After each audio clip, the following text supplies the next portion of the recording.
Hi, Liana. It's lovely to be back with you, recording another edition of our SciCast. And we've got a particularly interesting topic. Well, at least I think a particularly interesting topic today. I'm sure you do as well. And it's really to do with something that we all experience every day in pretty much every domain of our lives. Um, with a particular focus on positive psychology. But I'm going to start by asking you a question. If you went to an ice cream store, say, and your ice cream store had 10 different flavors of ice cream that you could choose from, what would you think? Is Well, I would be overwhelmed. Well, you'd be overwhelmed. I would feel like, that's kind of a bare minimum. I want at least 10 choices. I certainly want chocolate. I don't care much for vanilla. I absolutely adore mango. I love lemon. I love mint choc chip. And there's a few others I'd name as well. But what if you went to an ice cream store that sold just one flavor? What would you think then? Oh, it would be kind of boring. I'd be like, let's find a new ice cream shop that has more E- options. exactly. And we seem to like variety and choice, don't we, in daily life? If you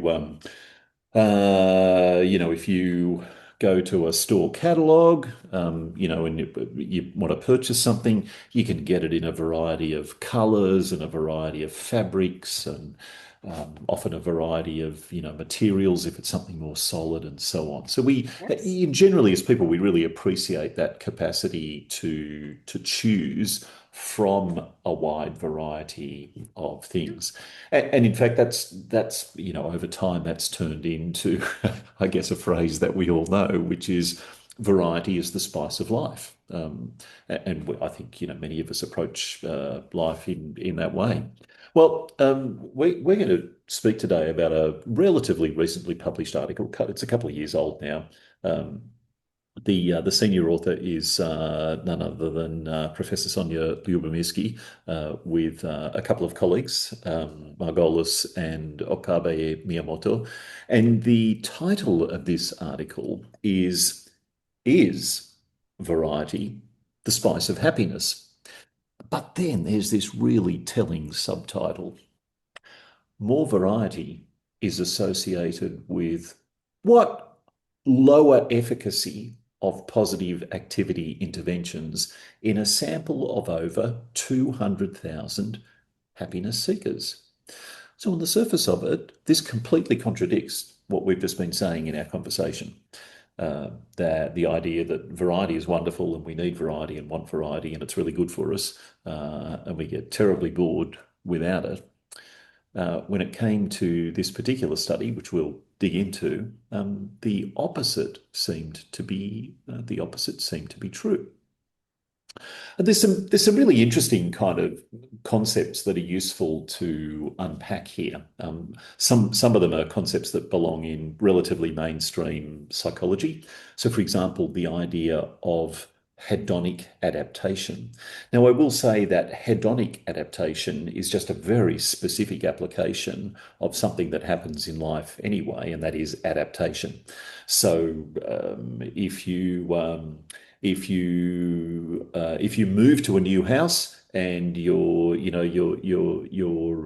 glass dishes that you used to put leftover food in used to go in the bottom right cupboard in your old kitchen, but now they go in the top left cupboard. Over the course of a few days or weeks, you adapt to that new position. And so instead of automatically reaching for the bottom right, you start to reach for the top left. When it comes to exercise, we know that there's a muscular adaptation to exercise, which is why you need to do what's called progressive training. In other words, you're constantly increasing the loads, because if you don't do that, your muscles kind of go, yeah, well, that didn't do much for me.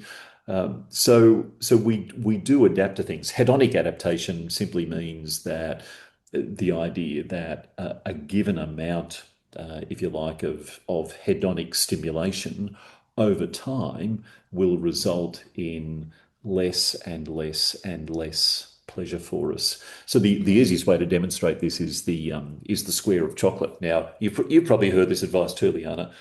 Eating one square of dark chocolate, at the end of your evening meal, is a nice way to finish it off. And some people even argue that it's healthy.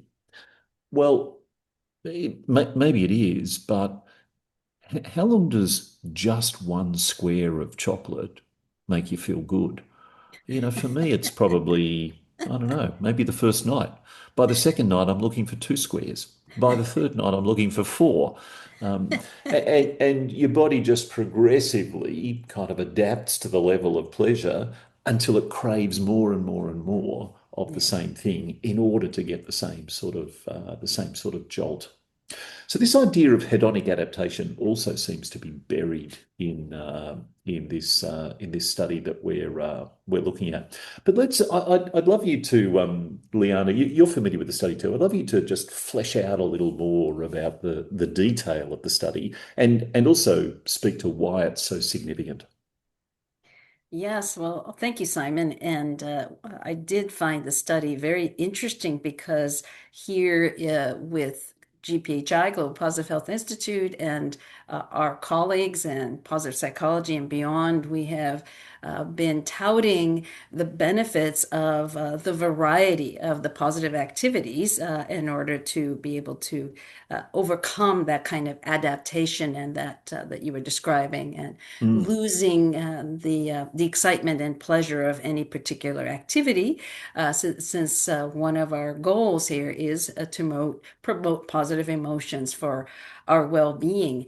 When I first saw the study, I was fascinated. I'm like, this is great because, it brings to mind that no matter how much we think we have learned in science, there's always more to learn. We need to be open and curious. And sometimes the new science goes against what we've believed in for quite a few years.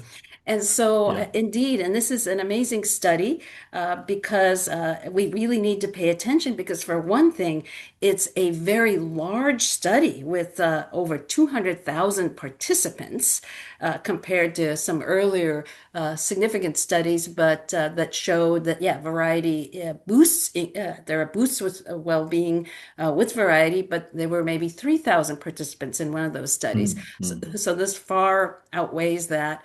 As well as the length of the activities that people were involved in. Those that one of those main studies only had people engaging in those activities for a week, a little more than a week. This new study, their median time of engaging in activities was 74 days. So that's pretty significant in terms of numbers and length. And they did also something else unique besides actually counting the total activities. They were able to index the variety of those activities and were able to track that. mm, And mm, as we'll see, then they were able to manipulate statistically to figure out what is the role of variety in those outcomes, which was an important question in this study. mm, mm, And so people might think, well, what kind of activities were people involved in? Well, it's things like savoring and positive reflections and positive goal setting and being pro-social, including not only connecting with others, but gratitude expression and so on. So many of the wide varieties of activities that we're familiar with in positive psychology. So they were able to collect data through an app. And if people would engage in these activities and enter this, they were also asked to rate their well-being. And if people dropped off, it would nudge them after a couple of weeks, not necessarily to do more activities, but to at least at a minimum rate how they were feeling, how they were doing with their well-being. And then hopefully, and many then went on, gee, as long as I'm answering the survey, I'll go ahead and do some more activities. It was a nice nudge for them. mm. And so people persisted for longer periods of time, and they ended up with, I'm just looking at my notes here, 716,470 assessments, which is pretty Wow. amazing. So there's a Yeah. lot of data that they had to work with. And on average, each individual that participated gave us two assessments. So this is a very um, in-depth study that I do think we need to pay attention to. And so that's why it's so significant. And I will leave it to you, Simon, to unpack what their main conclusions were. Yeah, well, it's fascinating, isn't it? Because this study emerged in the context of doing something that intuitively we think is a good idea. Increasing the variety of what we do in order to avoid that hedonic adaptation, and then seemingly uncovering the opposite effect. Um, so that kind of leaves us with at least one very important question, which is there a credible mechanism that could explain this? And just as an aside, Liana, this is a question which I always love to remind anyone of, students I'm teaching or anyone, anytime you're reading a study and reading what the conclusions are, ask yourself the question, is this a credible mechanism to explain what you're seeing here? And indeed, if you want to extend that, what other credible mechanisms to explain this may exist? We're very fortunate that these three researchers together identified four credible mechanisms that might explain the findings, and I'll go through them with you now. Um, the first and obvious mechanism is that perhaps there's been significant variation in the quality of previous studies, I should say, Yeah. looking at positive psychology activities and the level of well-being effect that people experience. To me, that seems quite credible as an explanation, because we know that there's a huge amount of methodological variety, huge differences in sample sizes, locations, times, etc., etc., etc. Yeah. So that seems reasonable. A second interesting candidate explanation kind of speaks to my coaching mind, I guess, and that is that perhaps one of the underlying factors was that people weren't finding something that really spoke to them. That really kind of, to use a colloquialism, blew their hair back. Really excited them and got them on fire. And to be honest, this explanation, I think, kind of rates for me as well, because if we, certainly from a coaching perspective, if we prescribe to people, the likelihood of a really useful and beneficial outcome for the client is much lower than if the client exercises their own choice about what they do. So perhaps that's part of what was going on. And other explanations really look at the idea of habit formation, which we know is really important in behavioral change as well. And if you sort of think about the underlying mechanism here, if you have um, if you have, for argument's sake, 10 or 15 or 20 different positive psychology activities that you can engage in, it's very difficult to build a sense of efficacy around any particular one of those because you're constantly switching and changing to another one. Whereas when we're able to focus on a single or perhaps a couple of activities, or at least a small number, over time, we're much more likely to build a sense of comfort and familiarity, which is part of our sense of efficacy and also part of the kind of, if you like, positive feeling that we can experience. We enjoy returning to these things because they feel familiar and we like doing them. We're also likely to get better at those things, and we get an efficacy boost that way as well because we feel like we're actually accomplishing things, and doing things that are meaningful to us. And if that mechanism is interrupted in some way, then the process of developing that habitual familiarity itself is interrupted. My Liana, I'm never a fan of unipolar explanations for anything, and my hunch is that is that all three explanations Yeah. probably factor in here.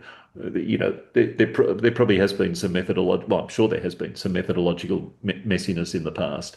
I'm sure that the inability to select something personally meaningful played a part, and along with the absence of, habit formation, that also shaped some of the outcomes that were, that were found here. Yeah, yeah, absolutely. And thanks. That was a nice summary. And we had said that at least in the paper, they were outlining the four explanations, and you had put them together in one because it makes sense, which is that there's the quality of the activity. They couldn't find an activity that blew their hair back, but the authors also teased out this construct in positive psychology, which is that person activity fit, as a kind of a Yeah, separate yeah, explanation, but very much related. And that other studies in positive psychology have shown that people do tend to be have more of that experience more efficacy with activities that fit with their backgrounds, their culture, their goals, their values, and mm, so mm, we should be paying attention to that as we're selecting our positive activities to engage in. yeah, So yeah, all of yeah, that then is those four mechanisms, if you will, as to why this study showed us some different results than we were expecting, but it yeah, does now make sense. It's very much a feasible explanation. Of course, we do need to dig in further because, as the authors themselves say, this is a kind of a correlational study. They had all these people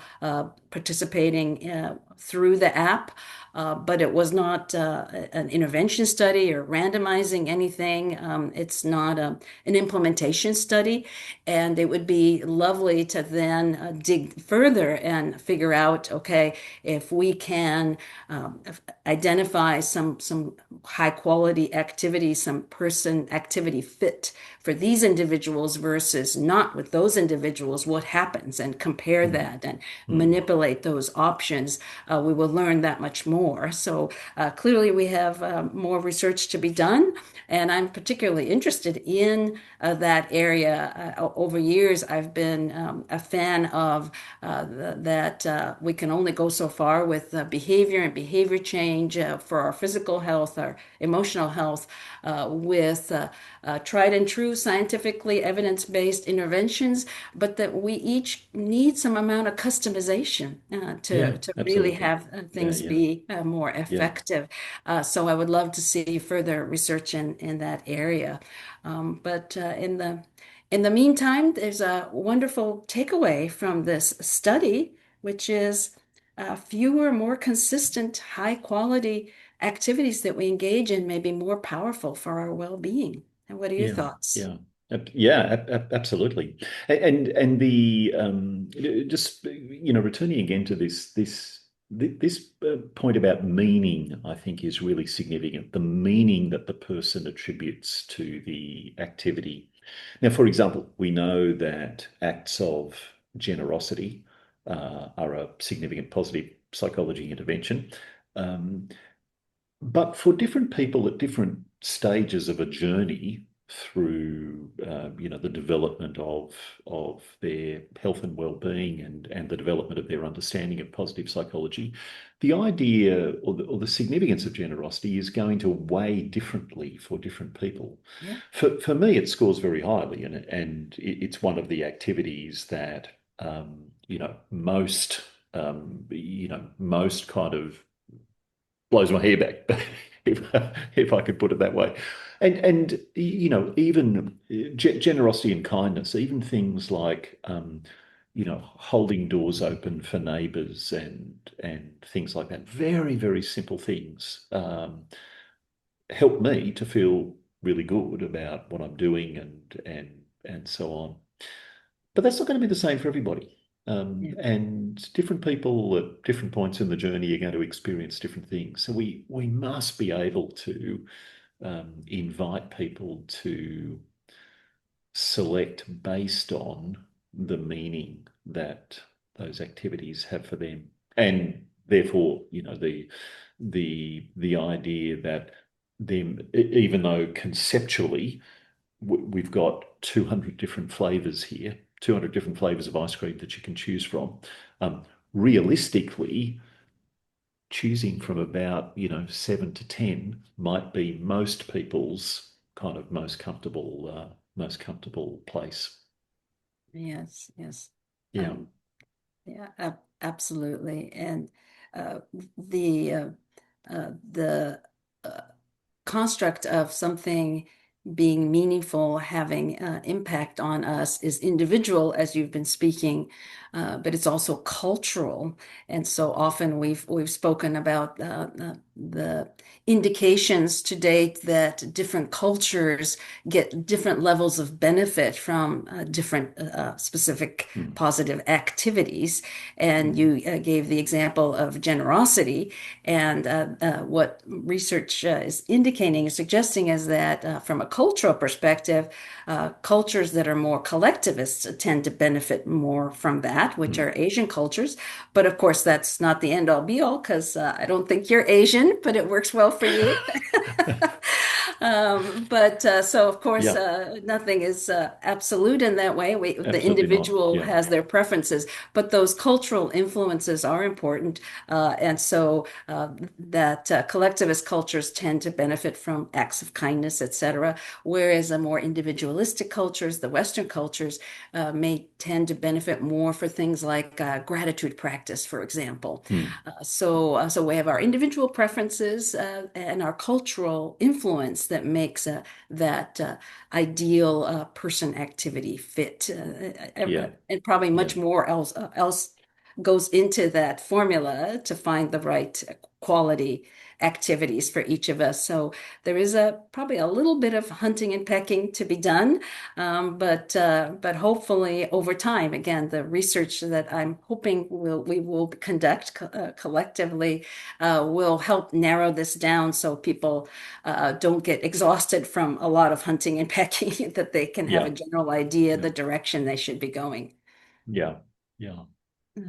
So. Wonderful. So I've shared one of mine, Liana. What's your favorite?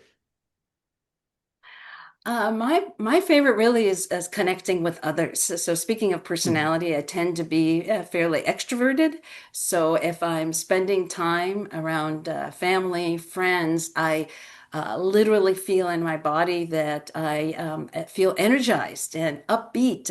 Coming home from an evening with a lovely dinner with a couple of friends, boy, I'm at the top of the world usually. No matter yeah. what underlying challenges might be going on in my life. Mm, So, mm. so for me, that's my favorite, and I try Nice. to engage in that as consistently as possible.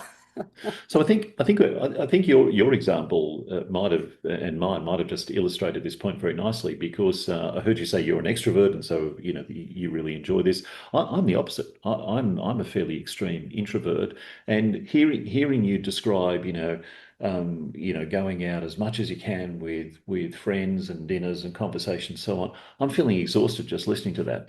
So. So if someone were to say to me, do this activity because it's going to be really good for you, I'm pretty confident I would find it more taxing than rewarding. Um, and Absolutely right. Yes. yeah, therefore Uh, we need to be able to pick things that belong to us and fit for us, supporting that person fit yep. idea that you were speaking about, Yes. and also not too many of them. Yes, Yeah, exactly. So thank you so much, Simon, for joining me on this lovely discussion about this exciting paper that is shaping our thinking about how we make the most of positive psychology-based activities for our well-being. And indeed, in this case, variety is not necessarily the spice of life. absolutely. And if Michael Pollan, the journalist, had his way, I suspect that he might summarize this by saying, do activities, mostly positive, but not too much. I love it. Thank you, Simon. I always appreciate your sense of humor. That adds to my well-being every time we connect. And thank you to our audience for joining us for this SciCast presented to you by the Global Positive Health Institute. Please sign up and subscribe to our channel for more of these kinds of discussions that relate to positive health, positive psychology, healthy lifestyles. And in the meantime, be safe, be well, happiness to you. And I hope you all identify those special activities that really boost your well being. Till next time, take care, everybody. Bye bye. Bye.